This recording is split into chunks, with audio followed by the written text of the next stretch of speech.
মাল কয়টা দিছিলি? কয়টা দিছিলাম মন নাই। দুইটা না তিনটা? কি খাইছস তুই? বাসি খাইছস? বাসি হ্যাঁ হ্যাঁ বাসির সাথে বাসি খাইছস? গাঁজা খাইয়া গেছে টাল হইয়া। গাঁজার কি পাওয়ার? একটু খাইলে ঠিক হবে না। খাইয়ে গাইস না, ভালো তা খা। না মিষ্টি জিনিস খাওয়া যাবে না। মিষ্টি জিনিস খাইলে কি হবে? আমি পাগল হয়ে গেলাম তুই ভাই। এখন ঠিক আছিস না আগের থেকে?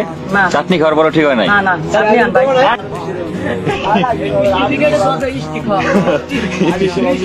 স্টিকি খাইছিস? স্টিক খাইছস? ওই তো বইকে খাওয়াইছে। কিসে বইরে খাওয়াইছিস? সিগারেটের ভিতরে ভরে খাওয়াইছে? হ্যাঁ হ্যাঁ টান দিছে কেমনে? কেমনে টান দিছে? সত্যি তো এমন করে দোষ আমার পেট টান দে। হ্যাঁ, পরে পরে দিছি টান। প্রথম হলো কেটা জানি আইলো আইসে একটা খয় দিল। তোর কি হসপিটালে নেওয়া লাগবে এখন? ভাই ফরিদপুর যাবি?